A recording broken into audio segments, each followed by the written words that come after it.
This is CGTN, China Global Television Network.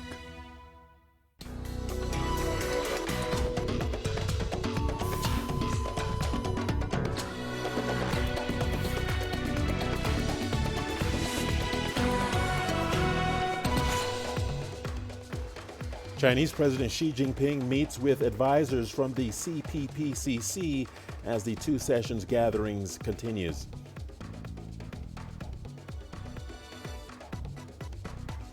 Investigators search for clues after Pakistan plane crash killed 97 with only 2 survivors. And more places of worship and hotels open across Africa as COVID-19 restrictions ease. Hello and welcome to Africa Live. As always, great to have you with us. I'm Richard Nta, live in Nairobi. And for those of you joining us from across the continent and around the globe, we thank you for joining us. Let's take a look at other stories making headlines this hour. Nigeria's finance minister predicts deep recession of nearly 9% this year if there is no stimulus. And in sports, in Germany, Hertha Berlin extend their winning run against Union Berlin.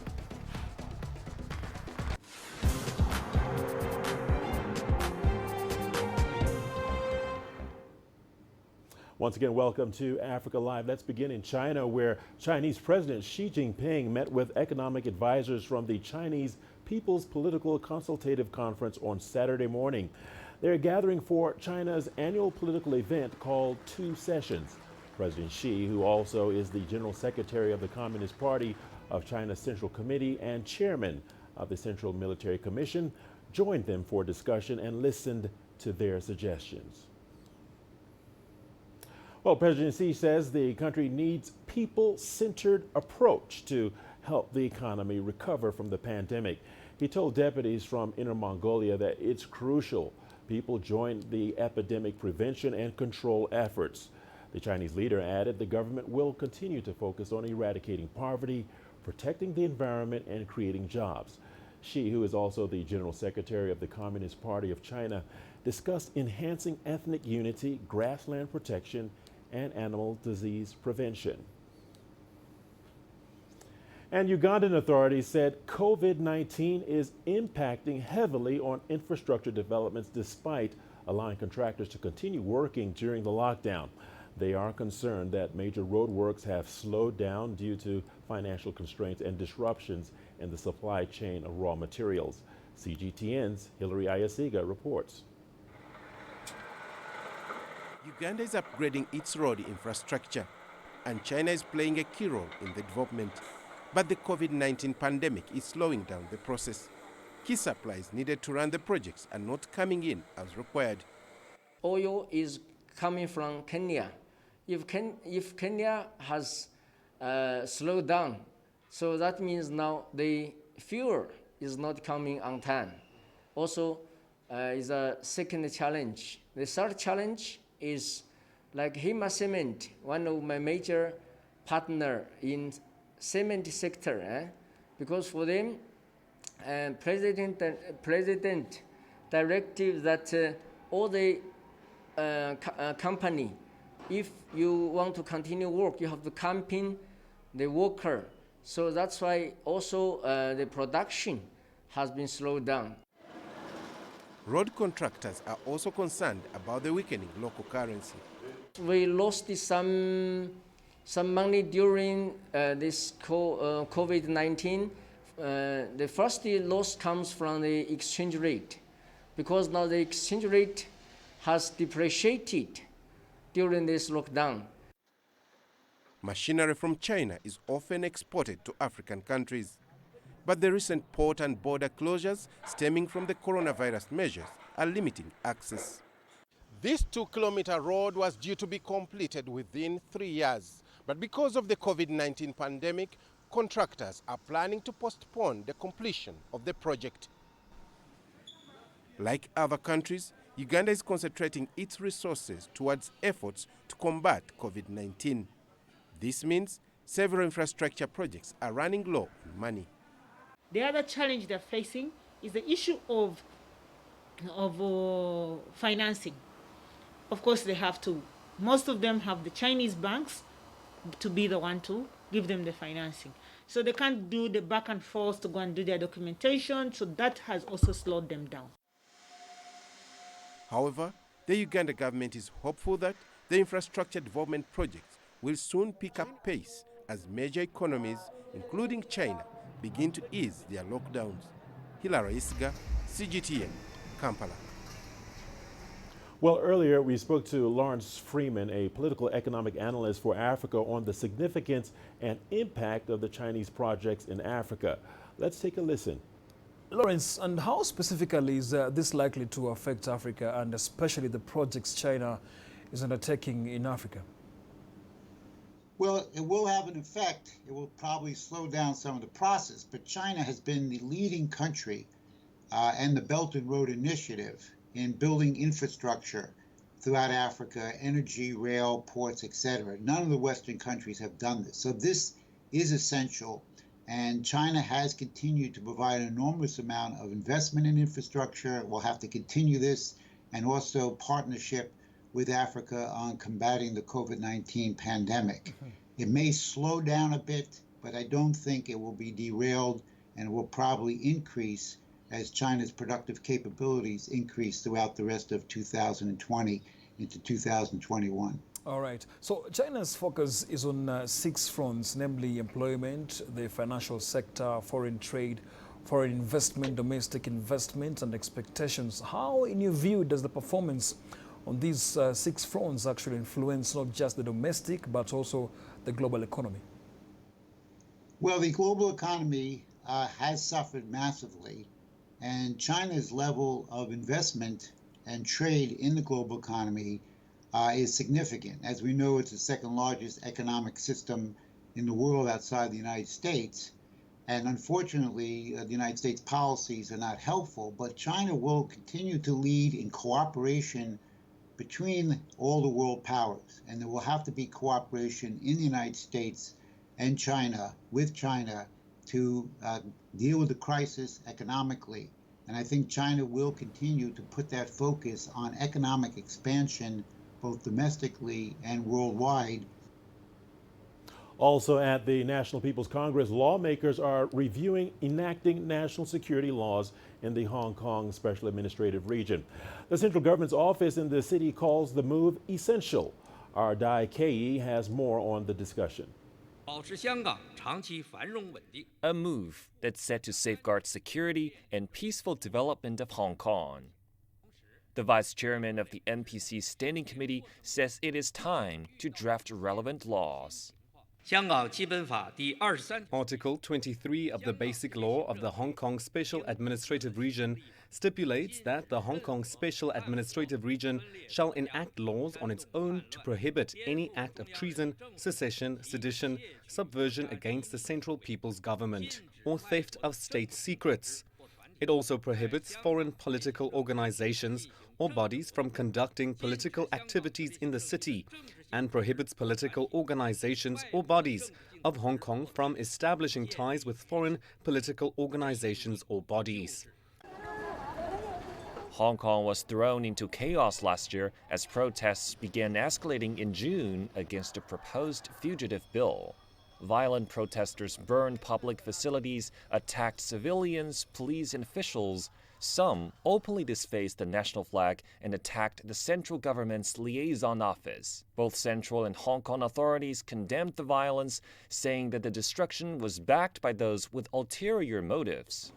After more than 7 months of chaos, the draft decision to impose security laws in Hong Kong is seen as a strong reply at the legislative level. Wang Chen said the move aimed to safeguard national security, uphold and improve the one country, two systems principle, and oppose external interference. The draft decision stressed the basic principles, detailing that Hong Kong must complete the security legislation, improve security enforcement, and regularly report to the central government regarding the issue. Wang says if the motion passes, the Standing Committee will begin working with relevant parties to draft appropriate laws. Dakai, CGTN. Earlier, we spoke to Lawrence Ma, chair of the Hong Kong Legal Exchange Foundation. He talked us through the legality of the draft. Now, under Article 57 of the Chinese Constitution, the National People's Congress is the highest sovereign authority of state power. And Article 58 of the National People's Congress exercises legislative power for the entire country, which includes Hong Kong. Now, therefore, it is legal and constitutional for the National People's Congress to legislate for Hong Kong, especially when national security is not just about Hong Kong, but concerns the entire nation. Well, Hong Kong has been experiencing waves and waves of color revolution orchestrated by Western powers and Taiwan, conniving with local subversive forces. Now, Western powers and Taiwan funded, trained, and coordinated these local terror and riots. That's why we had the 2014 Occupying Central movement and the 2019 anti-extradition bill riots. The Hong Kong Legislative Council has been laboring under filibustering, and because national security legislation is too hot a topic to be handled, it becomes a political impossibility to have any local national security legislation passed by the local Hong Kong legislature. So the timing is important in order to rescue Hong Kong from continuous riots.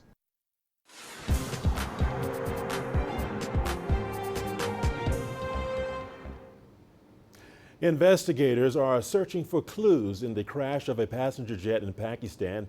97 people died on Friday, but 2 others did survive. The Pakistan International Airlines flight from Lahore crashed just minutes before landing in the southern city of Karachi. We spoke to a freelance journalist in Karachi for the latest. Still, they have to do DNA test because they have only identified 20 bodies. The bodies have been burned badly, and it is very difficult to recognize who are they. The government bodies has been removing rebels, and it will take 1 day more. Yesterday, the PIA chief executive Arshad Malik said that it formed a special investigative board who will conduct the inquiry into incident, and the aviation ministry would oversee it. But Pakistan Airline Pilot Association, they basically demanded to investigate the incident through the international bodies because they don't have trust on this body. So yeah, we are still waiting for the official inquiry.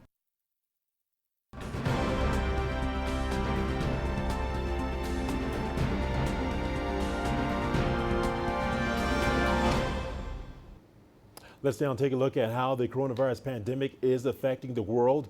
Globally, over 5 million cases have been reported. Africa continues to report a small fraction of those cases.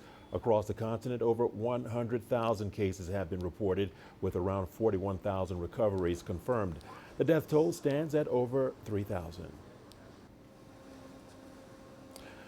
The Northern Africa region continues to report the most infections with more than 32,000 cases.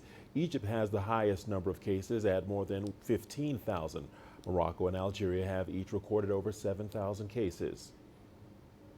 And to West Africa now, where the region has recorded relatively few deaths despite growing numbers of cases. With the exception of Nigeria, countries in the region have all reported less than 70 deaths. In Eastern Africa, Sudan is leading with over 3,000 confirmed cases. Djibouti is second with more than 2,000 infections. The whole region has reported around 300 deaths. And in Central Africa, Cameroon is the epicenter of the pandemic in the region, reporting more than 4,000 cases, while the DRC has the second highest number of infections with more than 2,000 cases. And in the south of Africa, South Africa has reported more than 20,000 cases. Its infections are among the highest across Africa and accounts for the majority of cases in the region. Zambia, which is second, is yet to record 1,000 cases.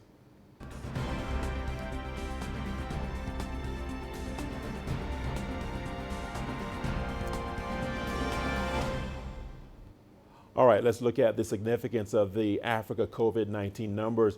And joining us live via Skype is Dr. Mary Stevens, Technical Officer from the World Health Organization Regional Office for Africa. Doctor, thank you for joining us here on Africa Live. It's a pleasure. First things first, Africa's confirmed cases have passed 100,000. How worrying is this development? Good morning or afternoon. Thank you for having me. Yes, so yesterday we passed the 100,000 cases across Africa, and all the countries on the continent are currently reporting COVID-19 cases. But the situation, as you earlier highlighted, is different from country to country. So we still have quite a number of countries that are still reporting less than 100 cases. And then we have those countries, of course, with high number of cases. So if you look at the situation and comparing it to what is happening globally, Africa still is reporting the least number of cases, comparing it to the other continents of the world.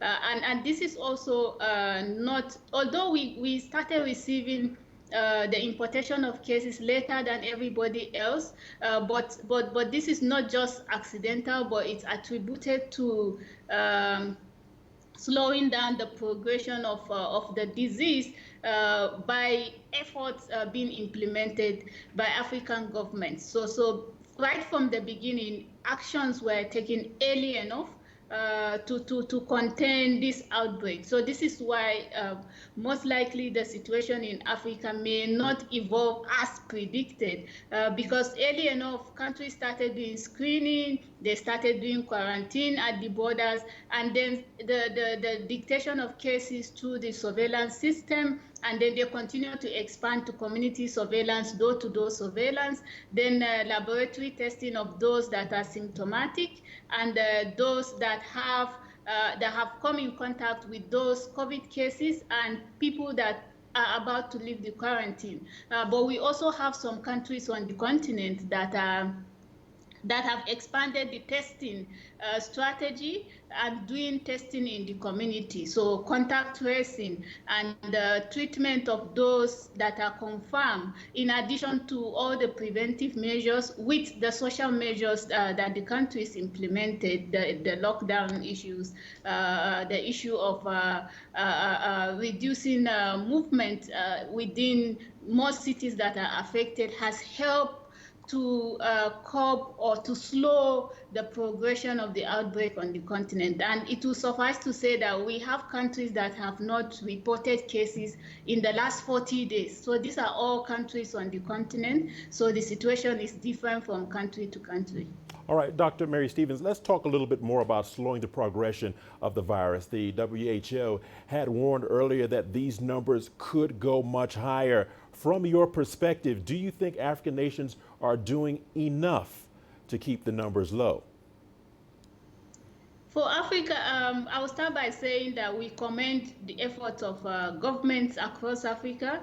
If you look at what is happening in most of the countries, even countries that are reporting high number of cases, you will see the concerted effort. A lot of effort is being put in place to detect all the cases. So countries that started having community transmission, they expanded from the normal surveillance to doing what we call active surveillance, so door-to-door surveillance, going to communities where cases are being reported to search for potential additional cases. So this was also very helpful in identifying additional cases, of course, coupled with expanded testing capacity in the communities, isolation and treatment of these cases, and of course implementation of the preventive measures. So yes, the effort that the countries have put in place has helped a lot, and this is not the time for complacency. Even for countries that haven't reported cases in the last 40 days, we shouldn't be complacent, but we should continue to implement aggressively these measures so that we can prevent further expansion of the outbreak, because we know the context in which the African countries are working. Our systems are not strong, and so we have to do as much as possible what we can to prevent overwhelming the systems that are already overstretched with other disease conditions. All right. Dr. Mary Stevens, let's leave it there for now. Thank you so much for your insight and analysis and your expertise on this subject matter. Moving on, meanwhile, in South Sudan, 10 cabinet ministers have tested positive for COVID-19. They include the information minister, Michael Mukwe. Earlier in the week, the vice president, Riek Machar, and his wife, who's also the defense minister, also announced testing positive for the virus. So far, Juba has confirmed over 500 cases and 6 deaths. Let's cross over to Cairo, where our reporter Adel Al-Mahroui is following up on new developments on this story. Adel, as always, thanks for joining us here on Africa Live. Great to see you, socially distanced, of course. First and foremost, Adel, there were reports that South Sudan's President Salva Kiir was headed to Cairo on what was said to be bilateral meetings. What do you have on this? We have actually nothing. There's nothing from the Egyptian presidency. He has been reported, Salva Kiir has been reported arrived to Cairo last Thursday, but all the releases from the Egyptian presidential office have nothing to announce. There are no videos of the meeting, neither is any news about it itself. There are also nothing in the Egyptian media at all about that visit. Also, we've tried to reach the Egyptian Foreign Ministry's spokesperson for a comment, but he was not available to comment on that issue. This is basically the official stance. Salva Kiir, as far as Egyptian official stance he is not in Cairo. He's not here to be treated or for official visits either. We're still waiting for further confirmation from the government, but as we enter the Eid vacation, the end of the Ramadan season, it becomes quite hard as the entire country goes for about 10 days official vacation until next Saturday. All right. Adel, away from South Sudan matters now, Egypt itself is expected to revise its restrictions as Ramadan ends and Eid celebrations begin. How different will it be? So Eid starts on Sunday, it lasts for 3 days, but the government has decided to extend the Eid vacation all the way to the next weekend, so giving Egyptians in general a full of 10 days of official vacation, trying to ease a bit the social distancing and to make sure that there are less people in the street. But during the Eid vacation, it is a festive season. It is a time where people take the streets in scores. Thousands, tens of thousands, and millions all over the country would take for the Eid prayer in the morning, which declares the beginning of the Islamic feast and the end of Ramadan, and the rest of the vacation for celebration, travel, etc. So the government has banned the Eid prayer, the early sign of Ramadan officially ending. It has made the curfew hours longer. So for Ramadan, for example, the curfew started at 9 o'clock in the evening. It is now starting Sunday. It will start at 5 o'clock in the evening. So that's 4 hours of more curfew just to make sure that less people are in the street during the festive season. All shopping malls, all commercial outlets will be completely shut during that period from Sunday until Friday. And starting Saturday, after the Eid vacation is over, the curfew will go back to begin at 8 o'clock in the evening, and the government will begin its coexisting program. Phase 1 will be the first phase where citizens will be allowed to take the streets. Life will gradually start to go back to normal, but with strict measures on wearing face masks to everyone that goes to the street, everyone in public transportation. So there are a gradual easing, but at the same time, more strict measures being taken by the government for PPEs, personal preventive equipment usage all over the country as the government tries to open up the economy a bit after almost 2.5 months of lockdown or partial lockdown. Arui, excellent reporting. Thank you. After 2.5 months of full lockdown, hotels in Egypt are finally opening their doors. This week, they will be welcoming residents in Egypt under strict hygienic measures to avoid possible COVID-19 infection. Ahead of its launch, the Egyptian tourism minister has been personally inspecting hotels applying for this partial reopening program. This is only the beginning, and it's a trial period to coexist with the COVID-19 pandemic. We are increasing the health safety measures in hotels and tourism destinations so that when the world recovers from the global lockdown, we will be ready to host visitors. Hotels granted operation approval are limited to a ceiling of 25% in occupancy, which is leading to high operation cost. In addition, they need more finances to meet government new health requirements. Many owners have been complaining about the economic benefit of this partial reopening. This week, only 15 hotels have fulfilled government's COVID-19 measures. That's out of the 173 applications.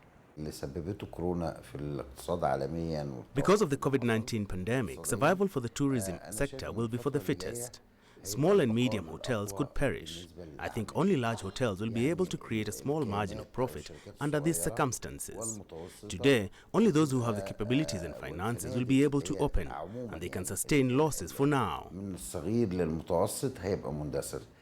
The Tourism Ministry's COVID-19 coexisting plan obliges hotels to disinfect its facilities on hourly basis. Guests and employees must be subject to routine health checkups. Distancing at restaurants and public areas must be applied without holding any entertainment events. Hotels must also dedicate an entire floor or building as a standby quarantine area. If this initial relaunch is successful, the government is planning to increase the limit to occupancy rates to reach 50%. It's a figure that could encourage more hotels to apply to this COVID-19 coexisting program. Adel Mahroui, CGTN, Cairo. You're watching Africa Live on CGTN. The news continues with a lot more. Here's what's ahead. A time of nothing but depressing TV news, we explore how you can cope. And places of worship reopen across West Africa as restrictions are eased.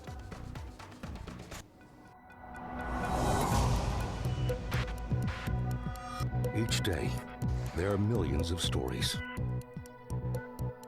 Each one can open new perspectives, new possibilities. Wherever you look, we are there to see, discover, explore. We put the pieces together to find what really matters to you, all around the world, all around the clock. Our reporters are at home across the globe. From our headquarters in Beijing and production centers in Washington, Nairobi, and London, China Global Television Network. Stories from across the globe, reaching people across the globe. CGTN. See the difference.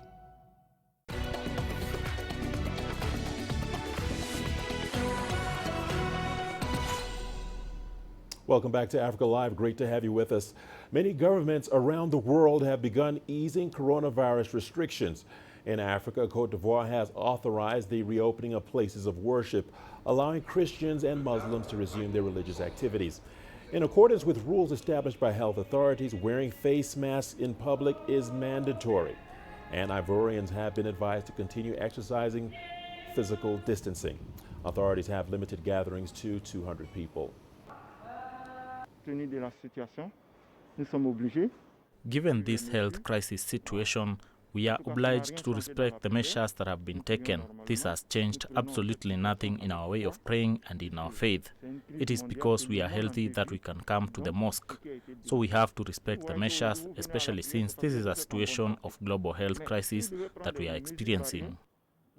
It is our duty to comply with the instructions given by the government to prevent the spread of the virus.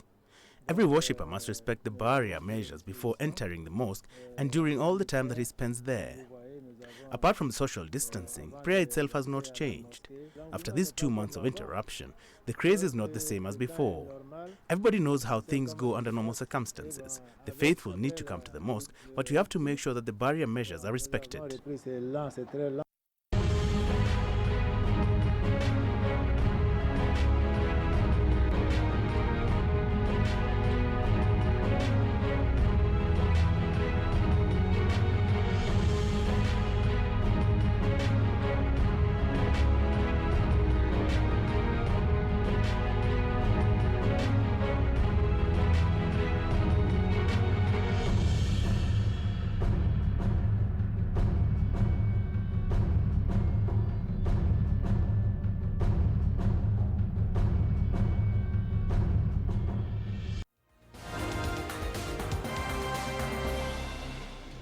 And here's a recap of our top stories at this hour. Chinese President Xi Jinping met with economic advisors from the Chinese People's Political Consultative Conference on Saturday morning.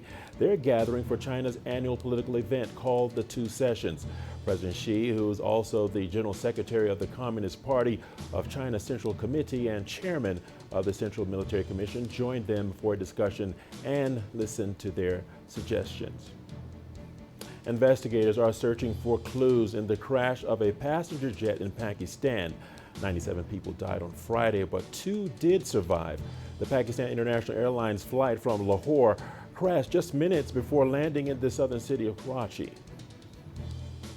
Egypt will be allowing hotels to reopen after 2 months of lockdown, but only hotels successfully implementing the government's tight health measures will be allowed to operate.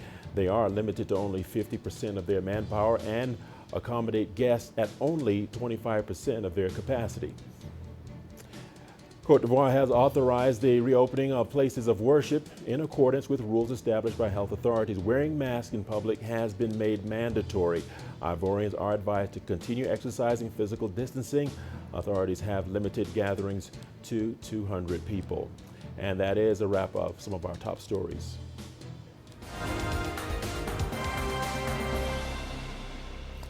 Zimbabwean President Emerson Mnangagwa has hailed Chinese medical experts for their support in the fight against COVID-19.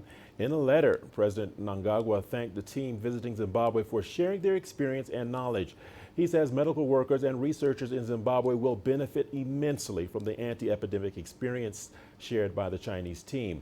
The Chinese ambassador to Zimbabwe, Gu Saochuchun, hailed the partnership and cooperation between the two countries.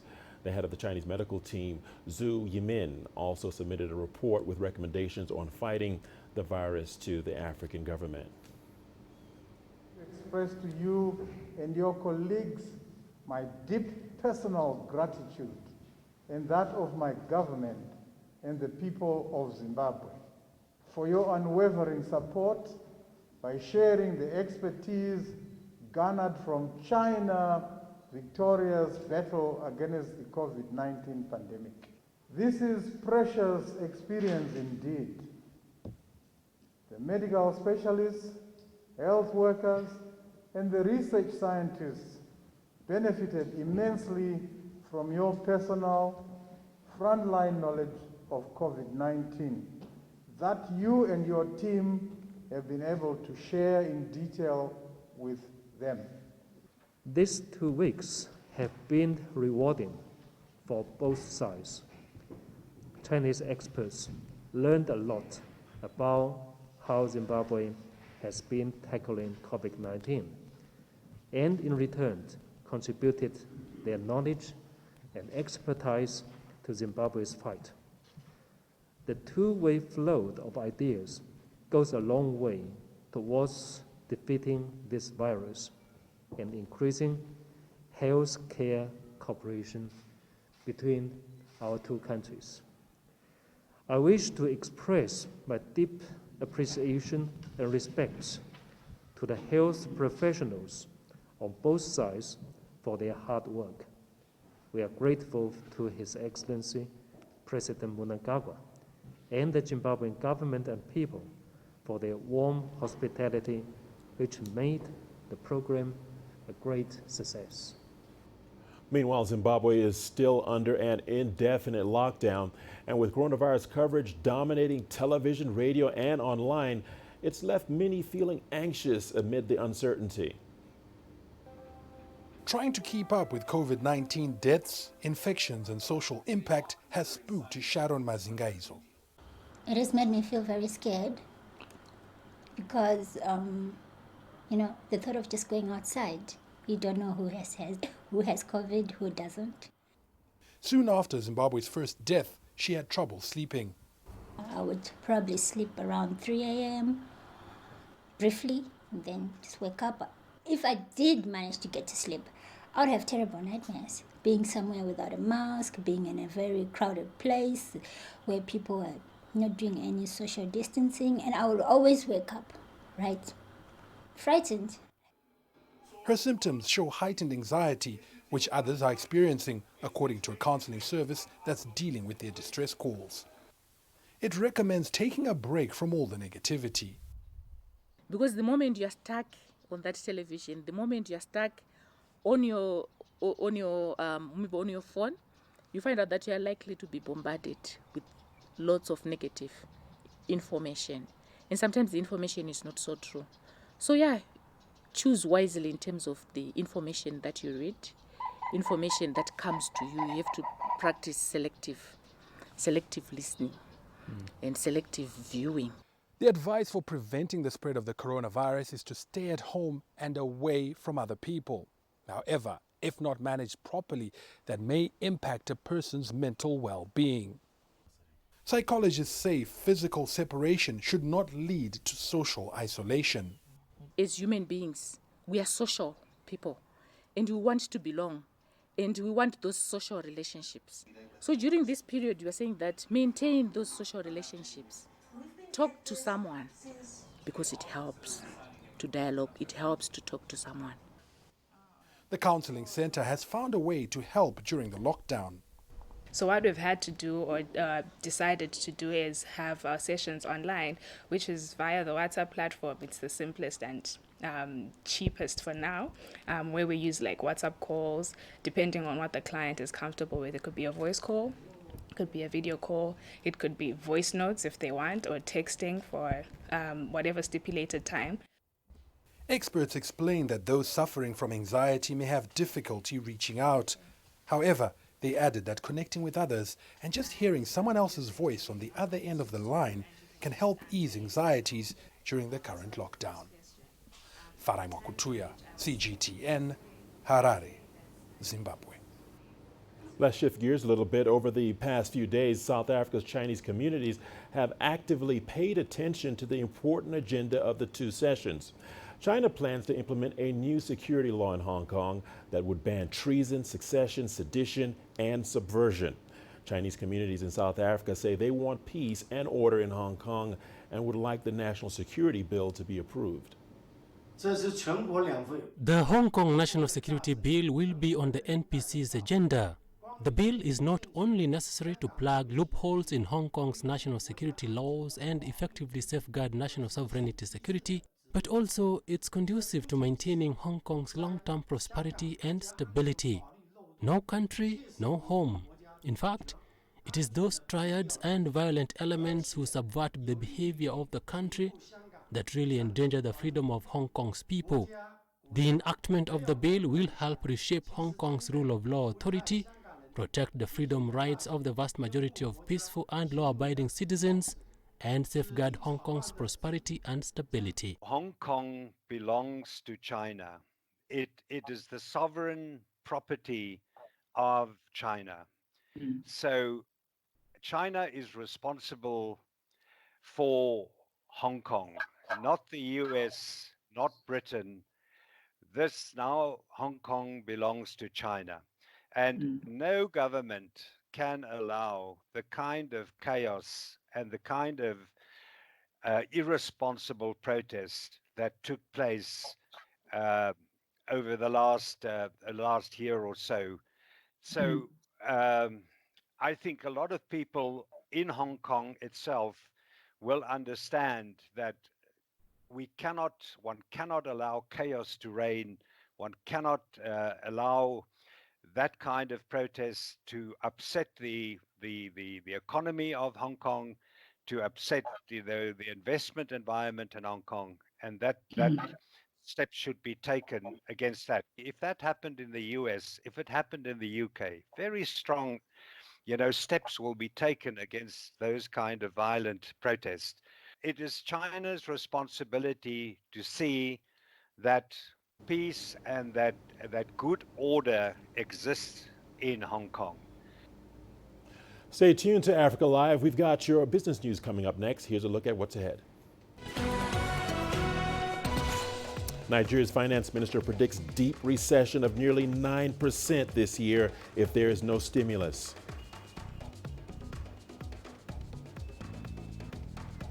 And in Senegal, shoppers relish a fish delicacy many could not afford before COVID-19.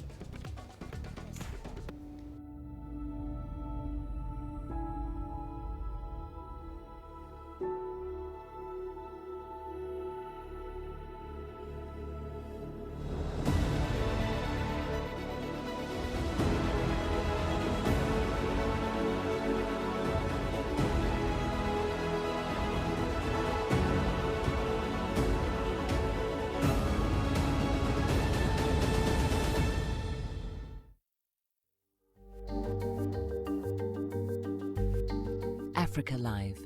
Find your voice.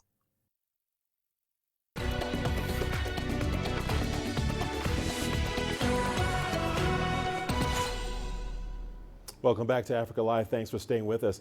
Nigeria's economy is predicted to shrink by as much as 8.9% this year in a worst-case scenario without stimulus. But with stimulus, the contraction could be kept to just 0.59%, and that's according to Nigeria's Finance Minister Zainab Ahmed. This is a deeper recession than forecast after oil prices plunged due to the coronavirus pandemic. The pandemic and oil price plunges have not only hit growth, but also dented the state's main source of income, creating large financing needs and weakening the naira. The World Bank is planning a package for immediate fiscal relief for Nigeria. The Finance Ministry says the proposal is worth $1.5 billion. E-commerce platforms are booming in South Africa after the government reversed a ban just over a week ago. With the exception of alcohol and cigarettes, there's no limit to what can be bought online as online retailers commit to giving more space to local producers. It's helped breathe life into the South African economy, which has halted for more than a month to curb the spread of the coronavirus. CGTN's Julie Shaya reports. Online daily deals platform One Day Only has had its hands full since the e-commerce ban was lifted. Staff adhere to strict safety measures and customer packages are treated with great care. Over 2,000 products are received and dispatched daily from its Johannesburg warehouse. It's been a really long, hard struggle over the last 2 months with having to swing the business around. And I think we've done incredibly well to pivot it and to supply so-called essential and level 4 items to our customers over the last 2 months. But it really is a big relief to be able to extend that base to all items except for wine and tobacco. South Africa is expected to fall into recession after business activity was halted for close to 6 weeks to deal with the coronavirus. Locally made products are being pushed to inject some life into the economy as lockdown restrictions ease. We are constantly looking at companies that are employing locally. So, for example, we've sold so many face masks. Those are just small businesses with machinists who can actually provide for their families. So that's been incredible. And we are starting to do days that are specifically focused on supporting local products. So really giving major attention to it. And hopefully that will mean an increase in employment for, smaller businesses that are locally producing, which is a really big driver. Retailers saw a 200% boom in online grocery shopping when lockdown was in full force. There's now a growing appetite for other goods. It has been very, very hard for people to be at home. Gyms are closed. So things like treadmills and running machines today, in fact, we're really focusing just on fitness items, kettlebells and exercise mats, etc. But in addition to that, people are at home. So they're really focusing on their home beds, for example, kitchen items, air fryers, instant pots. So a lot of those kind of items. And then, of course, you've got clothing, a lot of winter clothing. Online sales are shaping to beat estimates by 2 years. A 2% share of the $60 billion retail sales market, which was expected in 2022, is now likely to be achieved by the end of this year. A lot of my shopping has actually moved online, and I see the trends as well across family members, friends, colleagues, and so forth. Being able to do that shopping online removes that fear. It's almost like a matter of life and death to an extent, in a sense that it frees you, it gives you the convenience that you need. You can be with your family and you can also be safe. Since government lifted the e-commerce ban, South African online sales have exploded. Before the pandemic, e-commerce in Africa lagged behind compared to other parts of the world, but now these platforms seem to be the solution to many people's fears. Julie Shire, CGTN, Johannesburg, South Africa. And Senegalese shoppers have found one small piece of comfort among all the coronavirus chaos, and that has come in the form of a dive in the price of thiof. Now, this is a fish at the heart of their national dish. But the fishermen and the industries that support them have been hit hard by the coronavirus pandemic. CGTN's Mohammed Abubakar has that story. At a market in the northern port city of St. Louis, the streets are flooded with white grouper stock caught off the Atlantic coast. The fish is commonly known as theof in the local language. Served as a marinated delicacy on a bed of spicy rice, the dish has grown widely popular among the locals in recent years. However, the plummeting of costs in recent weeks, owing to the outbreak of the novel coronavirus, has brought about unforeseeable changes. When this cursed disease arrived, all borders were closed, so it stopped all exports. Everything we produce, we have to consume. Chof is extremely expensive for the ordinary Senegalese, and its price has been lowered locally because that type of fish was meant to be for the foreign market. But now it's consumed locally. Before, chof was $7 per kilo. It was expensive, so as a vendor it did not work for me. But now at $4 a kilo, I can buy some for my own consumption and sell the rest. It's really more accessible because planes are not flying anymore because of corona. High demand from overseas escalated problems for many locals. It saw prices rise steeply, partly due to scarcity, global warming and overfishing by foreign trawlers. But now government emergency measures that will help tackle the spread of COVID-19 pave the way for the sale of theof in local markets. Now, the chof is much cheaper because it does not sell as easily as before. So whatever amount of money you have, you'll be able to buy some. Some customers are enjoying the resurgence of the noble fish as it is known in the main coastal cities. But for the artisanal fishermen, business has been disrupted by the government's implemented measures. We are fishermen. All we know is the sea. We work on the sea. We have departure times, but we don't have specific times for when we come back. We can leave in the morning and come back just before sunset. But now timings have been imposed from 5 p.m. No one is allowed to work. The government should have tried to understand us. As soon as we come back from fishing expeditions, they should have allowed us to sell our catch. Fishing is an important foreign exchange earner for the country, making up 16% of Senegal's GDP. With the restrictions hampering operations, the fishing industry is reeling with losses estimated in millions. There is no work anymore. Because of the restrictions, we had to let go of 10 employees. Now we only have 5 people working, and we pay them every month. It's hard. They need to lower the price of electricity and water. Everything is expensive here. We used to work 24 hours a day. Now we barely work for 6 hours a day.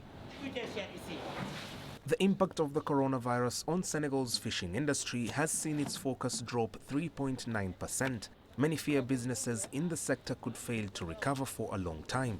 Mohamed Abubakar, CGTN. And we're not done just yet. We'll see you on the other side of the break with more news. Here's a look at what's ahead. A female photographer documents how Nigerian women are dealing with the COVID-19 pandemic. The greatest journeys, the greatest sights, the greatest adventures. Here in Panata, this weir allows the locals to walk on water. We're far more than just TV news. We're your passport to the wonders of Africa. To bring you stories of struggle, survival and hope.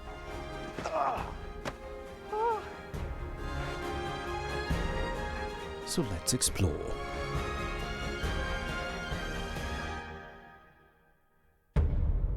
CGTN. See the difference.